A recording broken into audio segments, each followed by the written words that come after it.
Hello all. As I mentioned in the class, today this lecture 5, which is about the tensor and vector algebra, will be presented using this one-button studio. And basically we are gonna go over everything related with the elementary study of vector and tensor products and relation between tensor and vector, which would be a review of something in the structural mechanics or continuum mechanics class. Okay? Since it is a review class, so I think it would be good to present it in this way rather than in the class, because we have missed 3 classes already due to the weather condition. Okay? So let's get started with today's lecture 5. I have already put some notes here, and I will give this as a handout to you, so you will be able to fill in the missing portion of this particular note as what we did last semester. Let's first get started with the definition of vector. So a vector, in mathematically speaking, it is a mathematical concept used to present physical,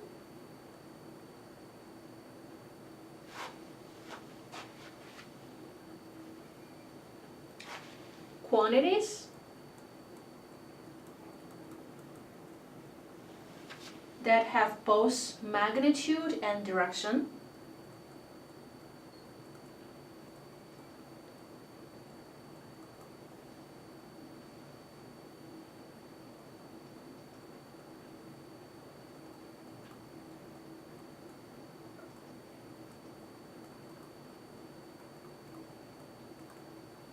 Okay? So for example, in physics, either force or velocity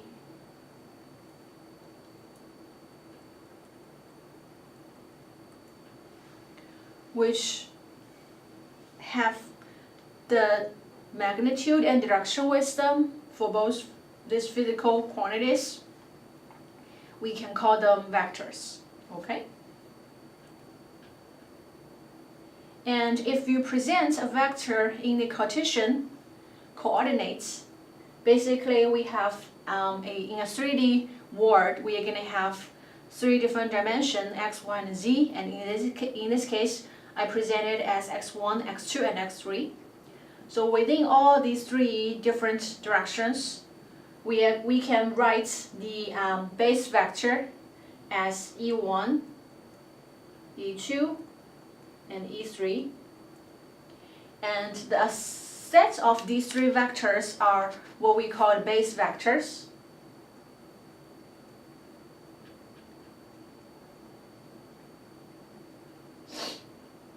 And from the figure, we know that in the Cartesian coordinates, these 3 base vectors need to be orthogonal with each other. So e1 is orthogonal to e2, is orthogonal to e3. Okay? And because they are base vectors, so we enforce the norm of each base vector to be 1.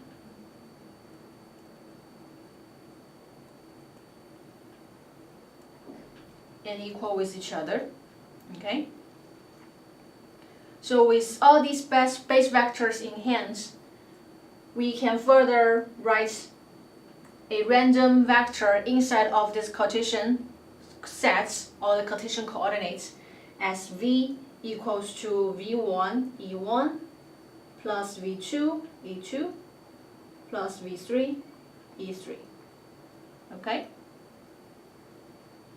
So which means this particular vector inside of this Cartesian, let's say it's a random v like this, it can always be decomposed into 3 different components in x1, x2, and x3. Okay? And then basically it's gonna be the summation from I to 1 to 3, vi, ei.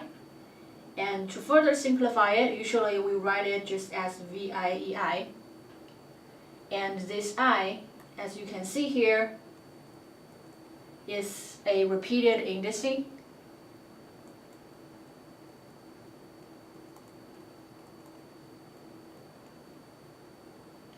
And when we write it as this way, when we have repeated indices, it means we need to use the summation convention, right?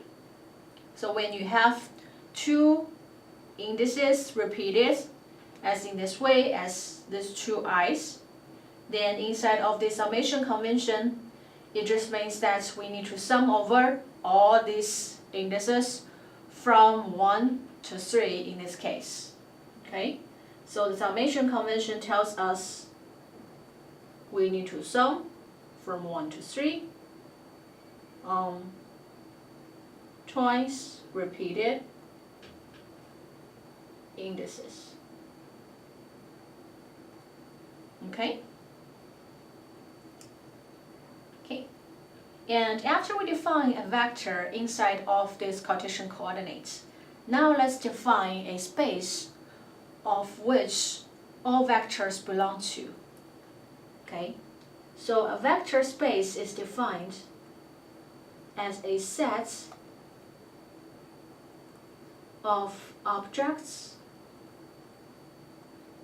called vectors. And vectors are defined as before, such that we define this E as this vector space, which has all these vectors sitting inside, where all these vectors belong to the real space. Okay?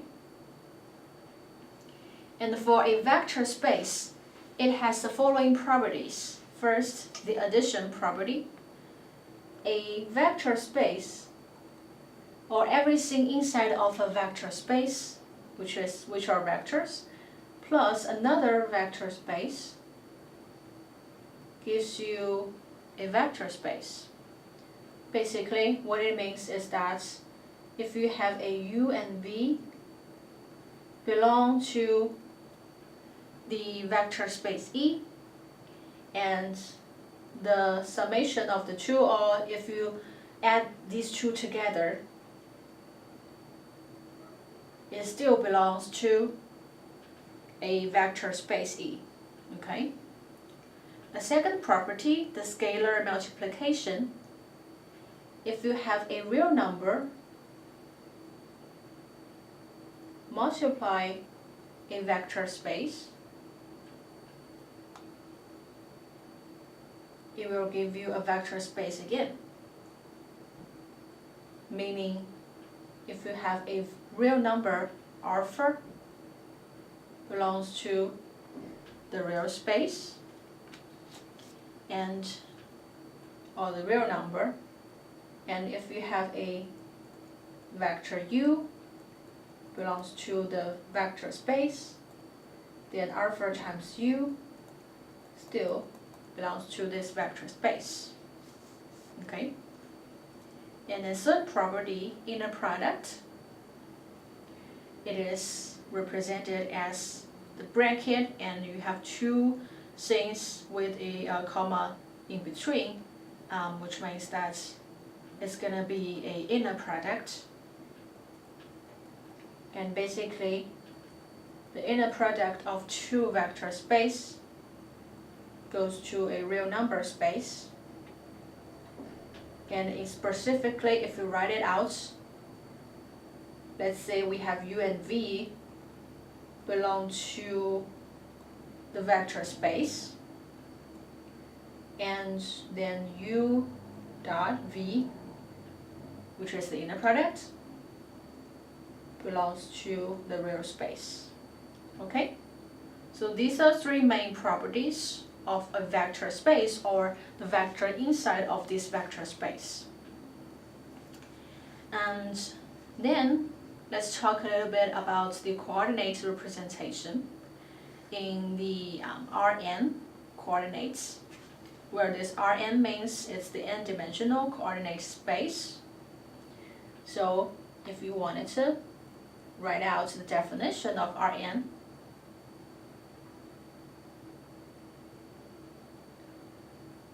you can write it as a vector u, where this u has all the components from u1, u2, up until un, okay? Where this ui belongs to real number for either I or for every I belongs to from 1 to n. Okay, so that is the definition of the Rn, or the n-dimensional coordinate space. And again, we want to talk about the Cartesian coordinates. And then inside of, let's say, n equals to 3, which is a 3-dimensional coordinates, then this orthonormal basis can be represented as E1, E2, and E3. And as defined before, this E is the base vector, and all the three of them are orthogonal with each other, and the norm of each base vector is 1. So that is basically the definition of the orthonormal basis. So the orthonormal basis means first, all the vectors inside of these bases need to be orthogonal with each other. And the second, each vector is a unit vector. Okay, so that is the orthonormal means. And then the properties of that, as we said before, each one of them need to be orthogonal with each other, which means EI times EJ equals to the Kronecker delta ij, and it's either 1 or 0. 1 if I equals to j, 0 otherwise. Right? Okay. And this delta ij, as we all know, is the Kronecker delta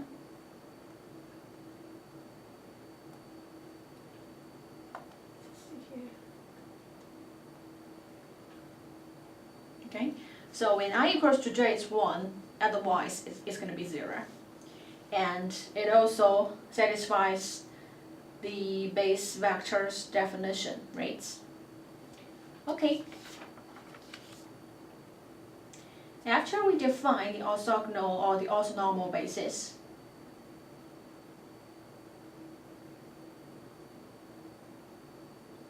now let's use that to find the component of a vector. So basically, as we said before, ui equals to u times ei, right? So it means if you wanted to find a component of a vector in a particular direction, you just need to multiply or take the inner product of that vector together with the that base vector that you have. Right? So for this inner product, we can put it as the way as follows. First, we know that the definition for vector u is the component times each direction, right? It's a summation of the two. So this j means that it needs to obey the summation convention here. And then we inner product with ei, right? And then we use the Kronecker delta here. We know ei, ej, the inner product of the two, equals delta ij. And then in this case, I equals to j, it's 1. I does not equal to j, it's 0. So we know here we kind of wanted to put I equals to j such that ui equals to ui. So it's basically why we can write ui or the component as u inner product of u with the either base vector or that particular direction, okay? And we can also write the inner product of two vectors as ui, ei. So this is the representation of the base vector together with that particular direction and the summation of the over. And then it's going to be v, we can write it as vj, ej. So remember the two vectors when you are doing the inner product or some other things, the indices cannot be the same. Otherwise, it is not the right way to do it, right? Because then we cannot use, so there are two different vectors. So basically you need to use two different indices to represent that, okay? After we have this, we can write it as, so put all the scalar out of this inner product interval, and then we're going to have ei times ej. Okay, so use the Kronecker delta again, and then use the property that I need to be equal to j. It's going to be ui, vi. Okay? And a small remark here. First, inside of all these vector inner product or other products, an index can appear only once or twice at most in a single multiplication term, okay? Which means that something like this, like uk, ak, or vl, bm, and then we maybe have a wk again, is not valid.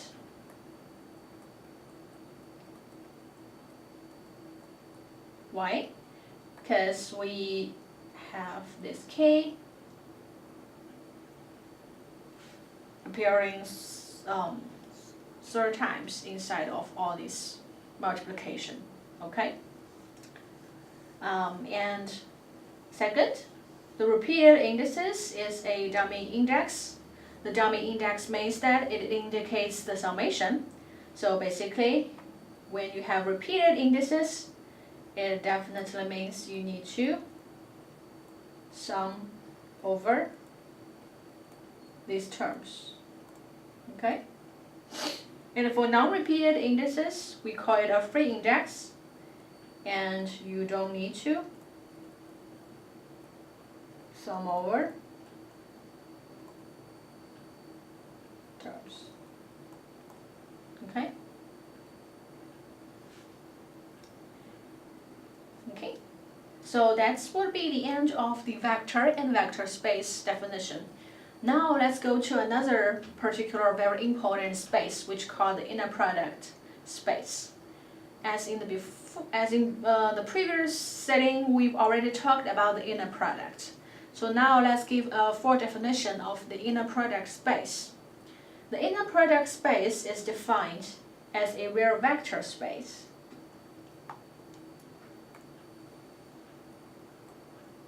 A real vector space. And let's call it V, okay? And for this real vector space, it is equipped with a function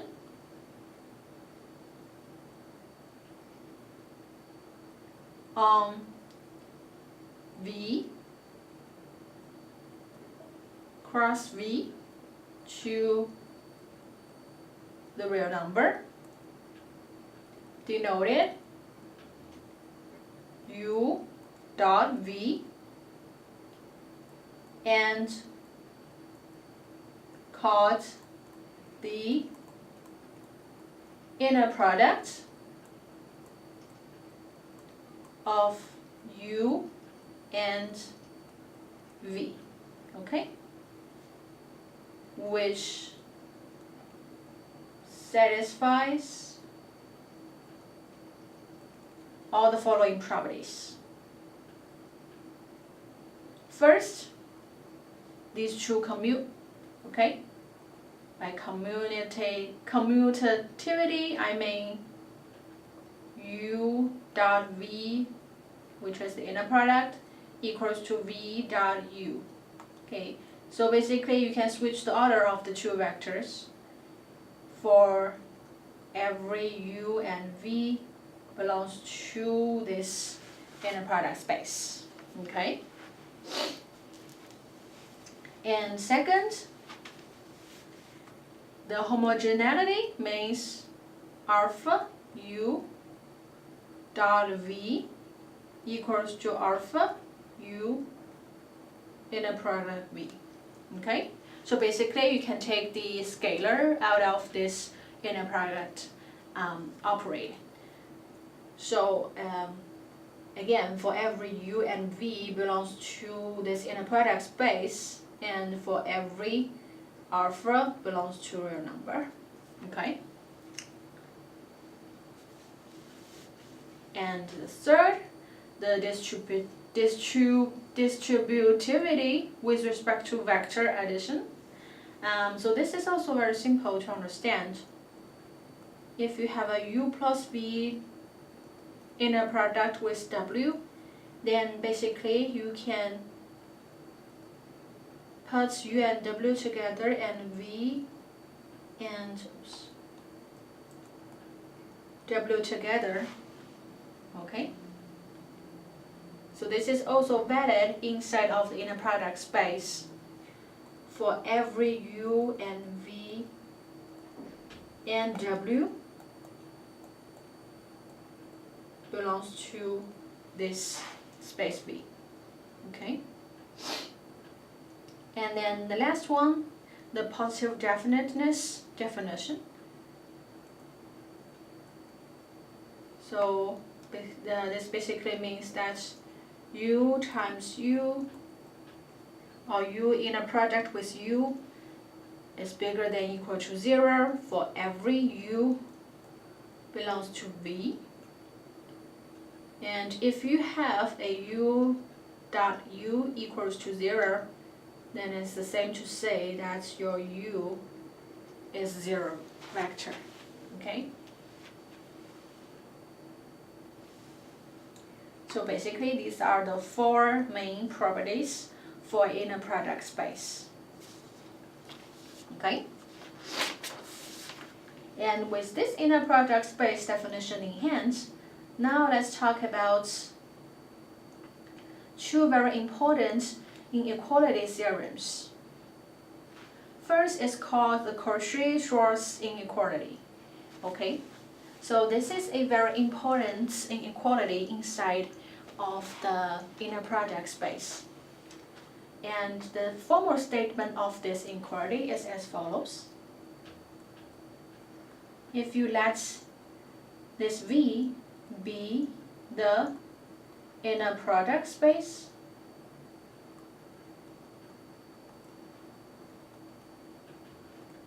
then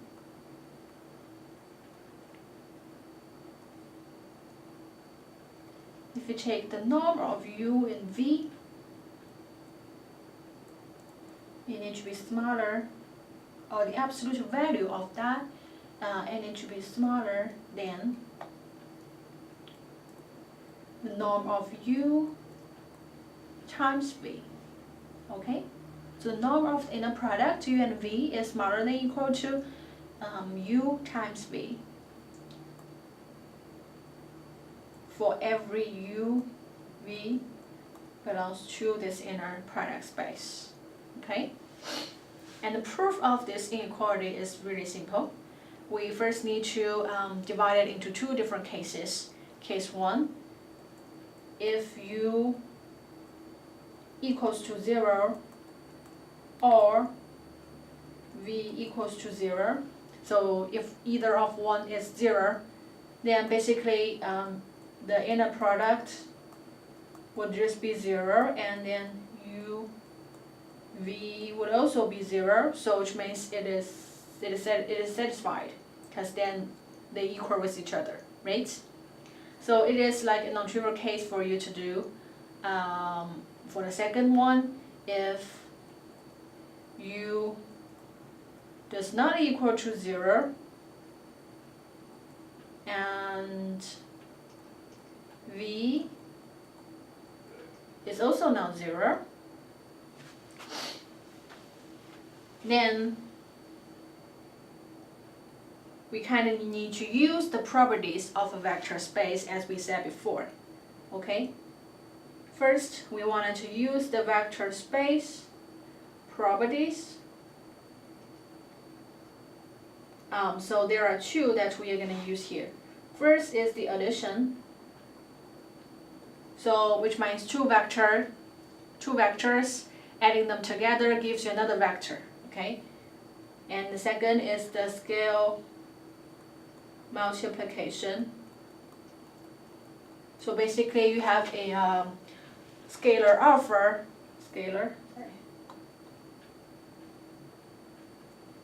So you have alpha and multiply by a vector gives you another vector, okay? So with these two properties, then we are going to construct another vector by introducing two variables, alpha and beta, which belongs to real number, such that this particular new vector, alpha u plus beta v, would also belongs to the vector space or the inner product space, as we said before. Okay? Then at this particular stage, we want to use another property for inner product space. So we use the inner product space property for the positive definite property. We would know that alpha u plus beta v dot alpha u plus beta v is bigger than or equal to 0, right? So that solely comes from the inner product property 4, where you have a vector v and then dot with another vector, the same vector v is bigger than or equal to 0, okay? And then if we expand this out, and then let's call it equation star, basically we are going to have alpha squared times alpha squared times u squared plus 2 alpha beta, the inner product of u and v, plus beta squared, the inner product of v squared, bigger than or equal to 0. For, again, every alpha and beta belongs to the real number, right? Now, at this stage, let's just check. The final form we want to have is u dot v, the norm of that smaller than or equal to u times v, the norm of each, right? So it seems there's still a lot of the difference compared with the equation star that we have. So now we are going to do a very tricky thing, because we know that this equation satisfies for every alpha and beta belongs to the real number. So now we are going to just select our specific choice. In this case, try to convert this equation or this inequality to the inequality that we want to have. Okay, so how we are going to do that? We are going to substitute the choice of alpha equals to v squared, and then beta equals to minus u dot v, the inner product of u and v, okay, belongs to real number, again, such that when you substitute this particular choice of alpha and beta into equation star, it is going to become v squared 2 u squared v squared minus 2 inner product of u and v squared bigger than or equal to 0. Okay? So now it seems it's even more closer compared with the inequality that we want to get. Okay? So now we are going to use what we have before, inside of case 2, we say that u does not equal to 0, v does not equal to 0. So it means that the norm of v squared needs to be bigger than 0 in this case, right? Because we know that v is not a 0 vector. Okay, so if that is the case, then it multiplies something and the whole product is bigger than 0, bigger than equal to 0. So which means the second portion should also be bigger than equal to 0. And that gives us the inner product of u and v squared is smaller than equal to norm of u squared and norm of v squared, right? And then if you use the, so it's gonna be a, we need to take the square root of this particular equation to finally arrive at the Cauchy-Schwarz inequality, right? So then we are gonna just use the monotonicity of the square root, which means we know that the inner product of u and v and take the norm of that is bigger than equal to 0, right? We also know that the inner product of u and v, the norm of u and the norm of v and the product of these two is also bigger than equal to 0. So then if we take the square root of the 2, then we can basically find this Cauchy-Schwarz inequality, right? Okay, so that means if we combine case 1 and case 2 together, finally we have the inner product of u and v, norm of that smaller than equal to u times v, the norm of each, right? So it is proved. Okay, so this is the first important inequality inside of the inner product space. And the second one is the triangle inequality.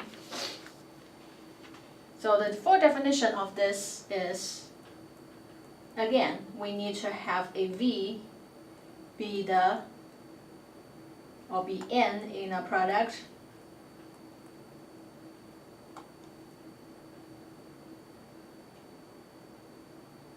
space. Okay? And then the triangle inequality tells us u plus v, the norm of that, is smaller than the norm of u plus the norm of v.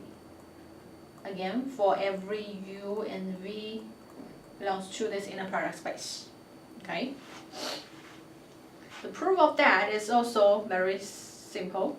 So let's first take the, so we're gonna just use the left norm and then square that. Okay. So that would be the definition of the magnitude, right? We know that u plus v, the number of that or the magnitude of that and square equals to u plus v dot u plus v, right? And basically, in here we use the definition of magnitude. Okay? And then, now let's try to expand it out. So we have u squared plus 2u dot v plus v squared, right? The norm of that. And then u squared, v squared, both, there's nothing to do with that. And then u and v, the dot inner product of the two, we can basically use the property of the inner product, right? We know that u times v will always be smaller than or equal to the norm of that. So then it's just gonna use that.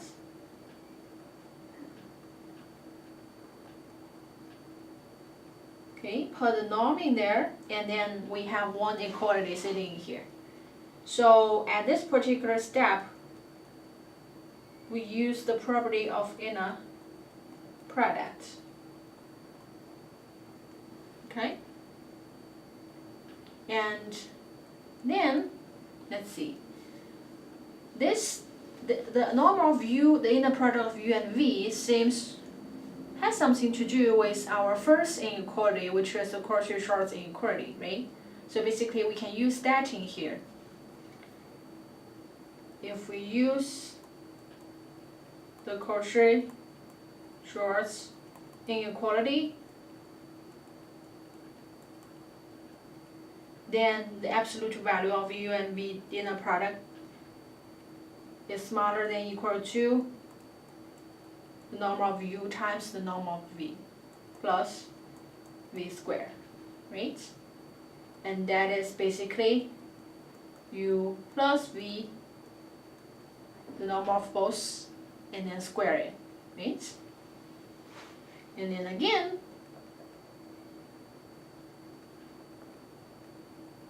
we can find u plus v, the absolute value, the magnitude of that is smaller than or equal to u, the magnitude of u plus the magnitude of v, okay? Monotonicity of square roots, again, because both left and right hand side are bigger than or equal to 0, okay? And then the second inequality is proved. So that will be the end of the vector part. After we introduced the vector operation, then let's go to the second portion, which is the tensor operation, okay? So before we can do something about tensor, we first need to define what is tensor, okay? So for tensors, it is actually defined by the way it operates on vectors, as I indicated in here. So the definition that we give here is for the rank 2 tensor, and basically it is defined as a linear transportation or a linear map that associates a given vector u with a sector vector v from one vector space to another vector space. Okay? So the tensor operator can be defined as L, E, and then E, where this L means this linear transformation or the linear map, and the first E means that it is the tensor or this given tensor U, right? It starts from this given tensor U from this vector space to another vector space to this particular vector space for another vector v, okay? And if we just define this linear operator or this tensor as t bar, then basically if you have a vector v u and then you have a tensor t acting on this particular u, it will give you another vector v, where u and v belongs to the vector space, t belongs to this L, the linear transformation. Okay, so that is the definition for a tensor, a rank 2 tensor. A rank 2 tensor means it's a second order tensor, and basically we would have different orders of tensors, and we're going to touch that later.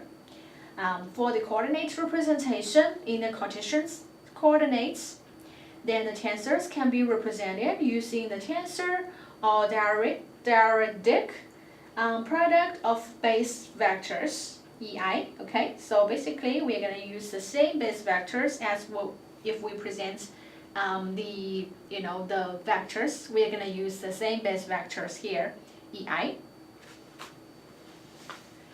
And for the base vector, if we use EI to represent the tensor,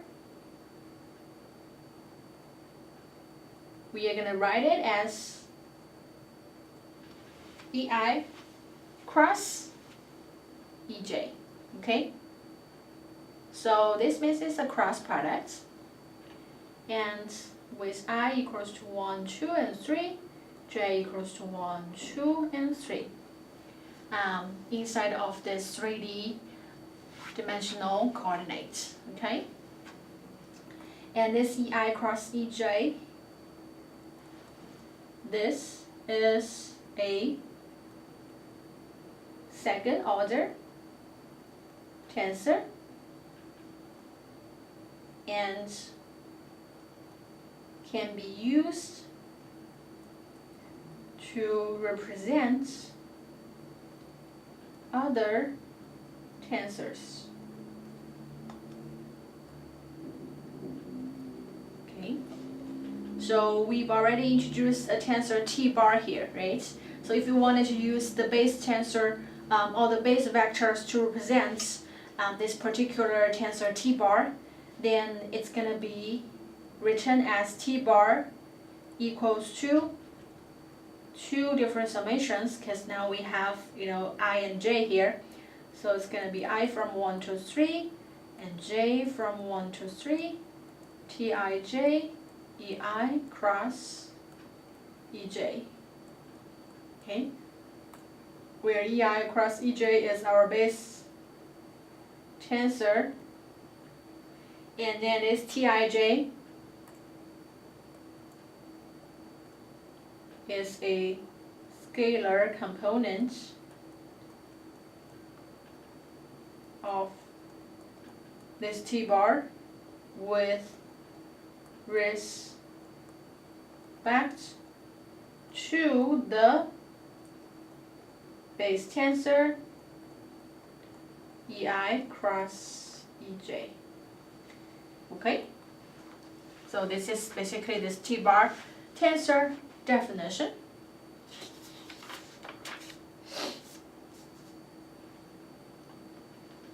And with this tensor in hand, now let's try to think of some product or the actions on this particular tensor.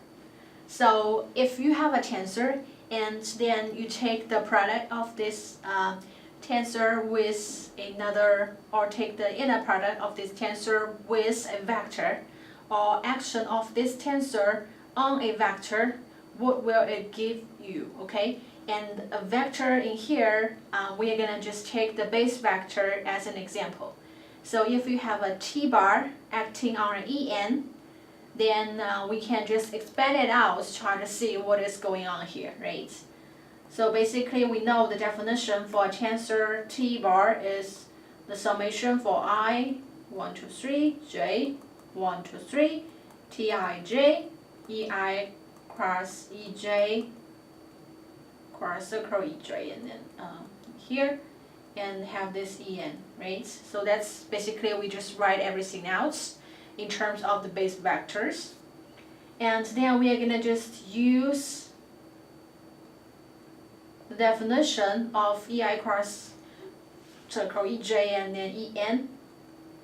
This is actually EJ dot En, the inner product of the two, and then EI. Okay?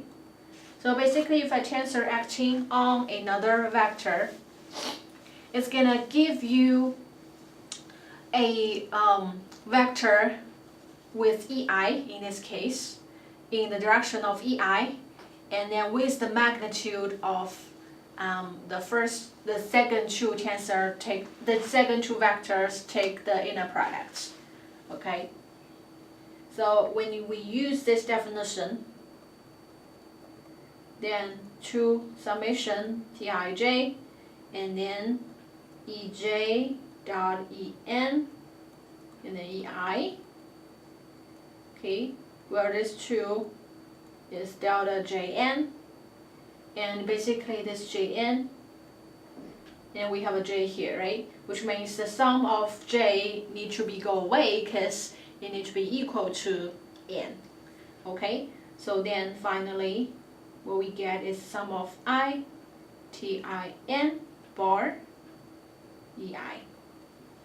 Okay.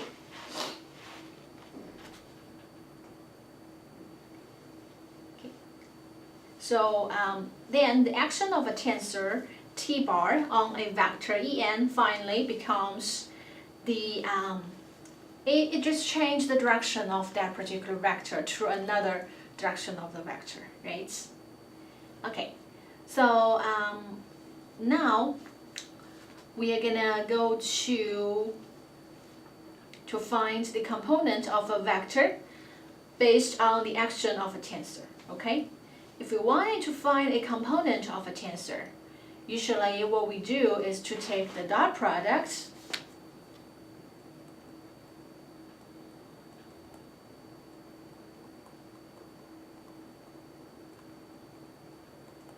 of this t bar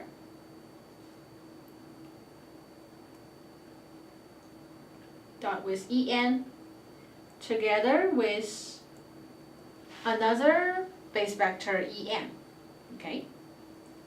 So if we write it out, it's gonna just be En times t bar with En, okay? And then let's use the previous results that we have. So then En, basically, we just write it out, and then t bar dot En is the sum of Tin bar and Ei, right? And then for Em and Ei, we can use the chronic delta again. So it's gonna be delta Im, right? Such that the whole thing becomes Tmn bar. Okay? So in this way, we definitely find that basically we can find a certain component of a tensor in the direction of M and N by first taking the tensor to multiply by or take the dot of tensor with a En, and then take the dot product of Em with that particular tensor, right? So that's basically how we're gonna find the product or the component of a tensor. And for the properties of the tensors, here are several of them, important properties. So if we given u, v, and w belongs to the vector space, and then we have tensors t, a, b belongs to the linear transformation space, then if you have a tensor acting on a addition of a u plus v, then basically the distributivity property is still valid here, similar with in the vector space.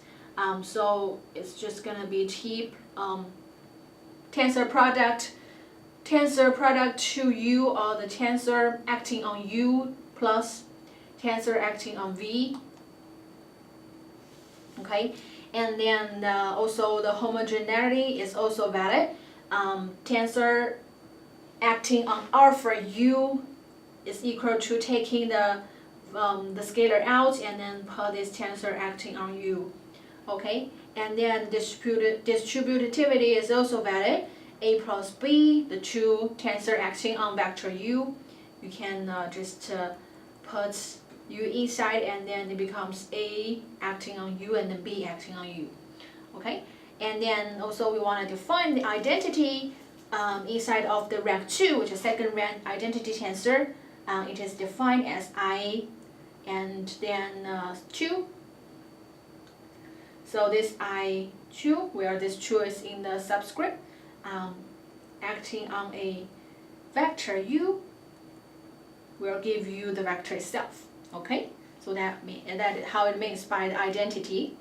Okay, and then 5, some other things, like if you have a tensor A acting on a B acting on u, so basically it means B acting on u gives you a vector, and then another tensor A acting on that particular vector equals to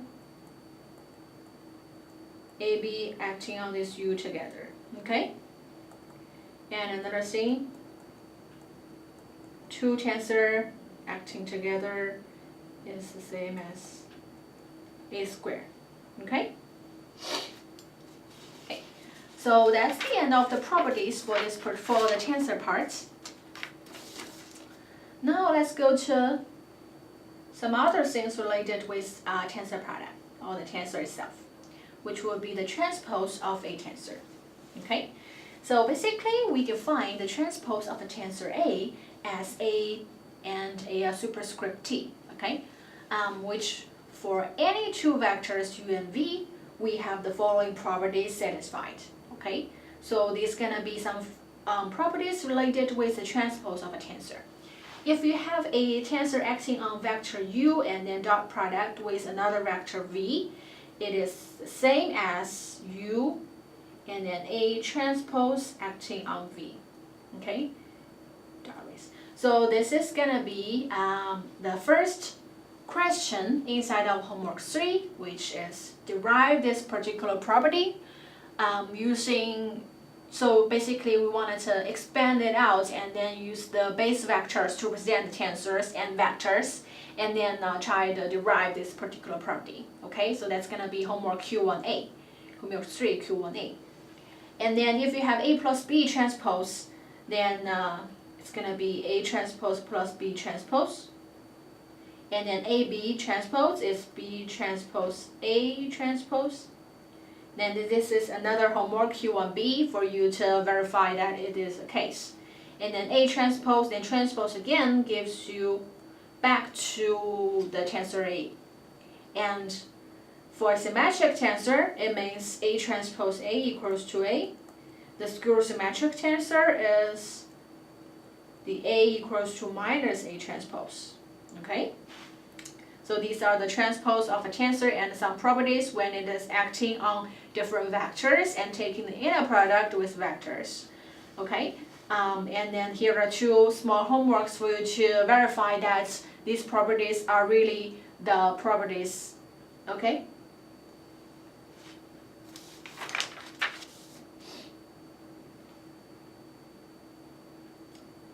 Now let's go to another important thing inside of the tensor definition, which is the tensor product of vector, okay? So as we stated before, a second tensor can be derived from the dyadic or a tensor product of two vectors A and B, right? So that is something that we've already talked about it before, but we use the base vectors to represent it. But you can also just use two different vectors to present it as tensor equals to A cross circle product with B, okay? That also belongs to the linear transformation of a vector to another vector, and it is a rank 2 tensor, okay? And basically,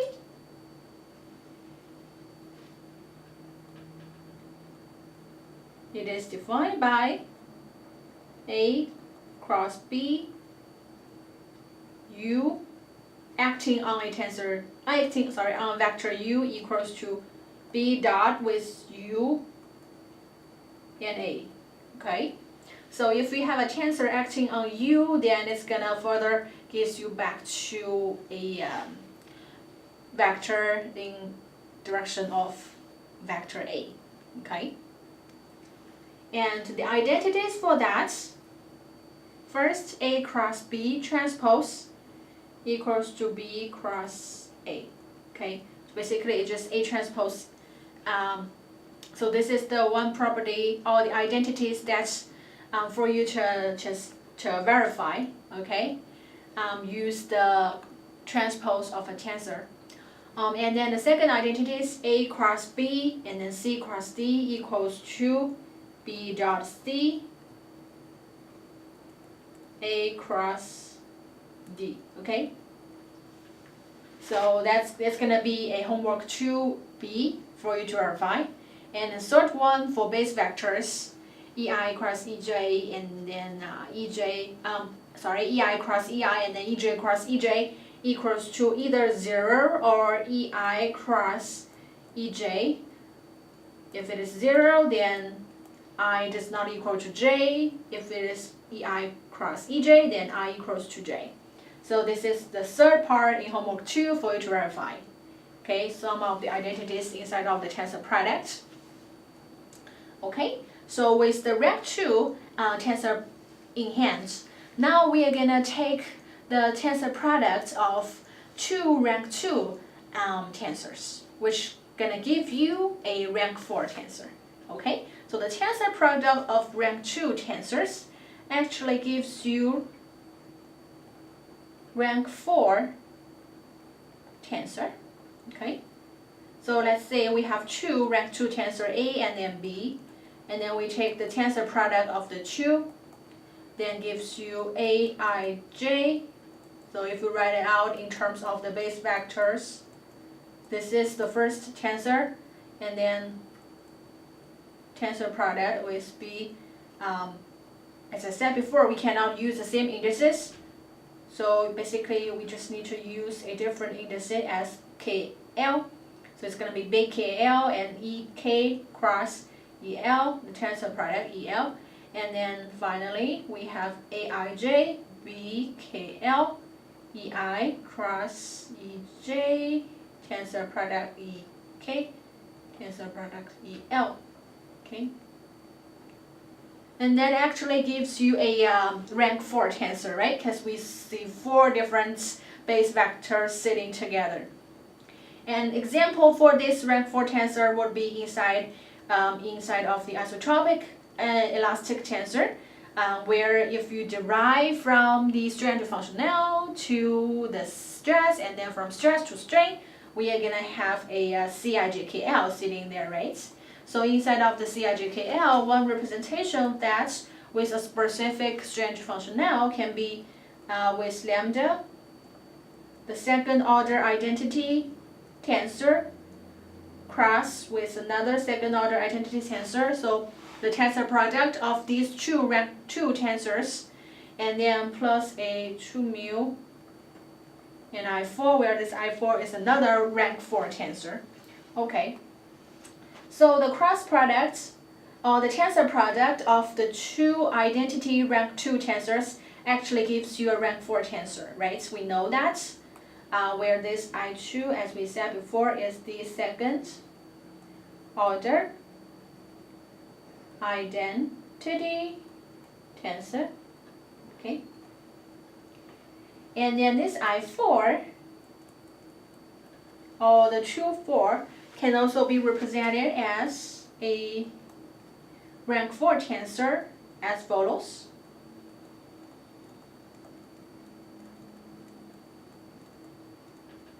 EI cross EJ cross EK cross EL. Okay. That's again another rank 4 tensor. Okay. So usually rank 4 tensors exist in the CIJKL representation as we saw before. Okay, and then the trace, what is the trace of a tensor? So basically the trace of U tensor product with V is actually U times V, or the U in a product with V. Okay, and you can basically represent it as, or write it as TR and then U tensor product with V. Okay, and this is the homework 3Q2D for you to verify. And the trace of a tensor A is trace of Aij EI cross J, as we know the definition for a tensor A. And basically if we use the previous data that we have, then it's going to be Aij EI dot EJ, right? If we use the previous property, then because this is delta Ij, so then basically it's just Aii. So the trace of a tensor is actually the diagonal terms of that particular tensor. Okay, and the trace of AB equals to trace of BA is another thing for you to verify. Okay.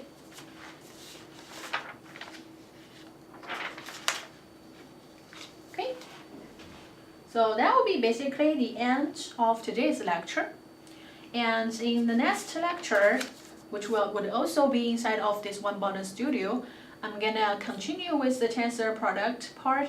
There's just a little bit left, and then I'm gonna also review the elasticity, 3D elasticity part for you, so that we can do a smooth transition from the elasticity to a general plasticity case in 3D or in multi-D, okay?